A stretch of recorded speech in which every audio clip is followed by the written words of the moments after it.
আমি আমার দেশের ঐক্য বছরে 31 অক্টোবর আমরা গভীর শ্রদ্ধার সঙ্গে স্মরণ করি ভারতের লৌহমানব সর্দার বল্লভভাই প্যাটেলকে।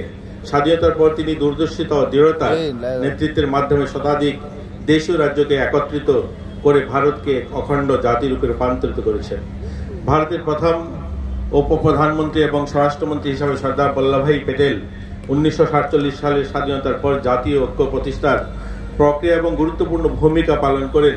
তাকে দায়িত্ব দেওয়া হয়েছিল 560টিরও বেশি দেশীয় রাজ্যকে একত্রিত করার, যা ভারতের প্রায় 40% ভূখণ্ডের থেকেও বেশি অংশ ছিল। তার এই দূরদর্শী নেতৃত্বে ভারতের সম্ভাব্য খণ্ডীকরণ রোধের একটি ঐক্যবদ্ধ গণতান্ত্রিক প্রজাতন্ত্রের ভিত্তি স্থাপন করে দেশ বিভাজনের অস্থির সময় দৃঢ় নেতৃত্বে ভারতের অভ্যন্তরীণ স্থিতিশীল বজায় রেখেছেন। তিনি আরও প্রতিষ্ঠা করেন অল ইন্ডিয়া সার্ভিস, যা দেশের অখণ্ডতা রক্ষার জন্য স্টিল ফ্রেম হিসাবে কাজ করে চলছে।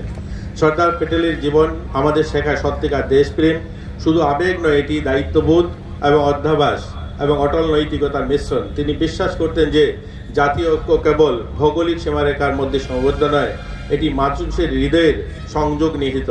তার কথায় এক কথায় কোনো জাতি টিকে থাকতে পারে না।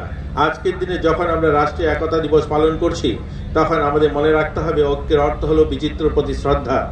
আমাদের দেশের বিভিন্ন ভাষা, ধর্ম, সংস্কৃতির পোশাক এবং খাদ্যাভ্যাস বিভিন্ন মিশ্রণেই বৈচিত্র্য আমাদের শক্তি এবং সেটিকে সংরক্ষণ এবং সম্মান জানানো আমাদের দায়িত্ব।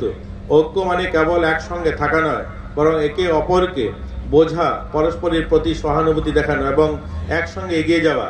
বিভাজনের যে কোনো প্রচেষ্টার বিরুদ্ধে আমাদের ঐক্যবদ্ধ প্রতিরোধ গড়ে তুলতে হবে।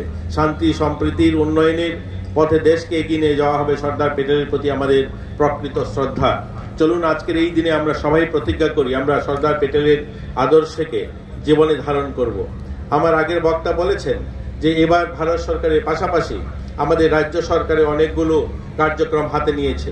ওনার এই 100তম জন্মবার্ষিকী অনুষ্ঠান উপলক্ষে আমরা আমাদের রাজ্যে আমাদের ক্রীড়া দপ্তর সহ অন্যান্য সামাজিক সংগঠনগুলো, এখানে ব্যবসায়ী বন্ধুরা, আমাদের বিভিন্ন এনজিও বা আমাদের NSS ভলেন্টিয়ার, মাই ভারত ভলেন্টিয়ার সহ সকলে মিলে আমরা অনেকগুলো কার্যক্রম হাতে নিয়েছি।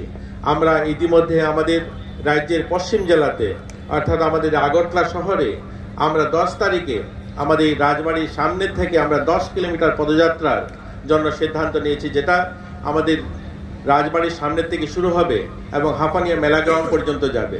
এবং সেই পদযাত্রা চলাকালীন সময়ে বিভিন্ন মহাপুরুষ সহ আমাদের সর্দার বল্লভভাই প্যাটেলের জীবনী নিয়ে আলোচনা হবে, দেশাত্মবোধ নিয়ে আলোচনা হবে, সঙ্গীত কার্যক্রম থাকবে, স্বচ্ছ ভারত থাকবে।